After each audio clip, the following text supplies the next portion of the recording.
Hey everyone, I'm Breanna from Boom and welcome to Boom Chat. Today I have the pleasure of speaking with Jenna Ayoub, the creator, writer, and illustrator of Forever Home.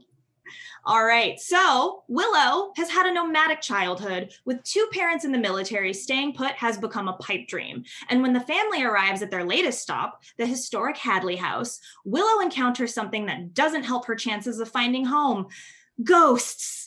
Hadleigh House's spectral residents have been scaring off would-be homebuyers for decades, and they intend to keep the house to themselves. But Willow's not about to let some nagging spirits force her to move for the millionth time. As Willow spends time in the house and gains the ghost's respect through her own strong will to stay in the house no matter what, they find that all of them belong there. Then it's just a matter of convincing Willow's parents that this old house is the one for them, ghosts included. All right, Jenna, this was so cute. Oh my gosh, this was such a cute story. Thank you so much. You're so welcome. I loved reading it. I curled up in my big chair and it was just like, this is so sweet. So I want to know, where did this idea come from and why did you feel that you wanted to tell this story specifically? So I've always loved ghost stories, for one thing. It had to have ghosts in it. My childhood was kind of like Willow's. With my dad in the military and my mom working for the State Department, we moved around all the time. And like we lived one place for 2 years, another place for 3 years, 2 years. And it was, I always had to like make new friends and get used to new places. And I mean, it's really cool, but at the same time, I kind of just wanted a place to be from. And like, even now people are like, well, where are you from? I'm like, oh, right now, Virginia. So, so I kind of just wanted to do a little story about that and kind of feeling like I just want someplace. I mean, because it's so important. Like we all just want to know where we come from and we all want to have roots and we all just want to have, you know, that feeling of belonging. So that's so sweet. Oh my gosh. Okay. So, what was the process of creating this story like for you? I mean, you wrote it, you drew it. Was it really easy or was it hard to like make it all come together and just work? Both. It was a lot. I really enjoyed the process. Like, you know, I really wanted to do all of it. So, like writing the story, I took bits and pieces from people I knew, my own story. And then, you know, it was a little bit of both. It was fun, but it was a lot, I guess. Okay. Yeah. No, I can see how that would be like kind of you're like, did I get in over my head? But you did the thing and you're getting ready. Like the book is out and it's in the world and this is so exciting. Yeah. Okay. Yeah. So I want to talk about the house. Yeah. The house that you created is the most adorable little house I have ever seen. What did you base the design on? So it had to be a pink house. I don't know why. I just needed a pink house. But then I started looking up like old floor plans from houses built in the 1800s, like this Victorian. I also have moved into a neighborhood with lots of these old Victorian homes and kind of took little bits and pieces from them to kind of embellish it, like the fish scale shingles, and actually the attic window is my neighbor's attic window. So yeah, it was a lot of fun putting it together. Like I will say, like in terms of fictional houses that I want to live in, like it's probably number 2, right under the Practical Magic house. So like, okay, right? I know, right? Right? Because you can't. I mean, but like, if I had to choose, like the pink though, the pink really draws me to like. Yeah. It's just so cute. It needed to be pink. It just needed a pink house. It made me so happy when I saw that. I was just like, oh my God, it's a pink house. I love it. Okay. So now we know that, you know, Willow has to deal with all of these ghosts. So have you ever lived in a haunted house or do you even believe in ghosts? I have not lived in a haunted house. I want to believe in ghosts, but I have this thing where anytime I hear something weird, I've had a couple experiences, but and like my immediate response is, it's got to be a ghost. And then my brain kicks in and is like, you're probably wrong. And then I'm like, yeah, you're probably right. I'm wrong. So I want to believe in ghosts. And like I said, I've had a couple weird experiences that I really, really want to be ghosts. But do you want to share one of those experiences? If you want, yes, I can share my yes. ghost story. I want to know your ghost story. Tell me. So this one I think is I really like this one. So not to start on a down note, but it was after my grandfather's funeral. And I went home to my grandmother's house that night, and I was going to stay in the house with her.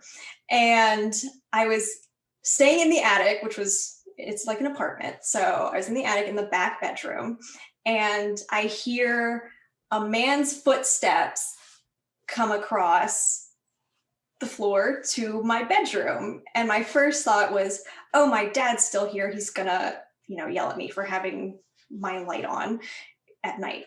But then I realized it was only me and my grandmother in the house. My dad had gone back to Gettysburg, and my grandma doesn't even come up to the attic anymore.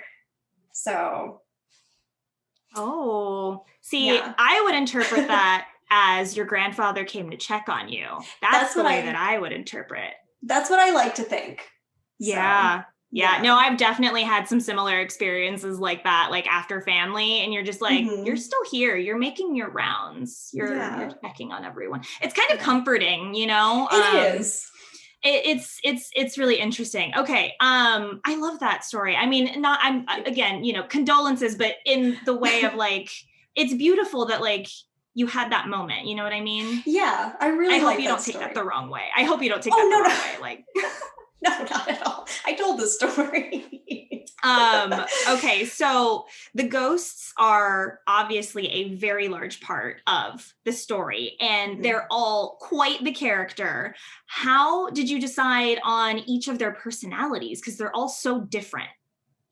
So I really wanted characters that would bring out Willow's personality. I wanted Willow to be a very strong, lead. And then, so I wanted each of them to kind of bring her out more. Thomas, I kind of intended him to almost be like the opposite, where Willow really just wants a place to belong, where Thomas really just wants someplace to go. And he doesn't, but at the same time, neither of them feels like they really belong in a place. With Gladys and Viola, obviously, they are there to cause trouble, and and I wanted them to be very big personalities in that way. And then the lady in white, I wanted her to be kind of a softness to Willow's confidence. So yeah, I kind of wanted them all to complement her and open up possibilities for punchlines and conflict and. And the cat? The cat, yes. Okay. So I don't know. She was a lot of fun too. She's actually one of my cats who passed away, and I really wanted to put her in a comic because she was this terror, and she would like run around screaming, and just like, we loved her to death. And I just felt like we needed her to be there too. Oh, but what a lovely way to just immortalize her and just have her in something that you I love that. Yeah. Oh, this is why I love doing these talks. I get to learn so much. Oh my gosh, that's so sweet. Yeah, so she got to be in there too. And I love how angry that cat is, and it just makes me so happy. She's always so mad. Oh my gosh, I love that. Okay. And like all of them are just so great. And Willow is just such a wonderful role model for kids. I'm so excited for people to read this. My next question is, why was giving Willow a military family important to you? So, like I said, my dad was in the military. My family has a long military history too. My dad, both my grandfathers, my great grandfather, we can, trace soldiers all the way back. And like the military was a big part of my childhood. We moved around all the time. And so it was, it's just something that's been a big part of my life. And so it was easy to just put it into my story too. This is going to be so great for kids, like feeling like if they don't belong, there's a place for them somewhere. And it's just such a sweet message. And just thank you for your work and like giving this, you know, to kids and readers, like even adults. Like I read it and I was like, I can find a place where I belong too. Like it's just so wholesome. So thank you for your work. Thank you. I'm really glad. Thank you. That means a lot. You're so welcome. I mean, you did the work. I'm just here appreciating it. It is my pleasure to get to speak to you. So, and my final question for you, this is fun. I did some digging on your Instagram and I noticed that you have some Hadestown inspired drawings on your social media. Yes. So what are your favorite musicals these days? It's still Hadestown. Like until I die, it will be Hadestown. What are your top three? Okay. Well, Hadestown. I really liked Hamilton. I know everybody really likes Hamilton, but I really liked Hamilton. And then I got to see Wicked off Broadway, but almost. So that was really nice too. It was really great. I am a huge theater nerd. Like musicals are my jam. Like I don't even know what's popular with the kids these days because I'm just sitting there listening to like Wicked and Book of Mormon and just we should talk sometime because I feel like we could share musical faves. So I love that. Awesome. I'm so excited for you, Jenna. Your book is out today. Thank you so much your time. It's been so lovely chatting with you. And for those of you watching at home, be sure to pick up Forever Home, available now wherever books are sold.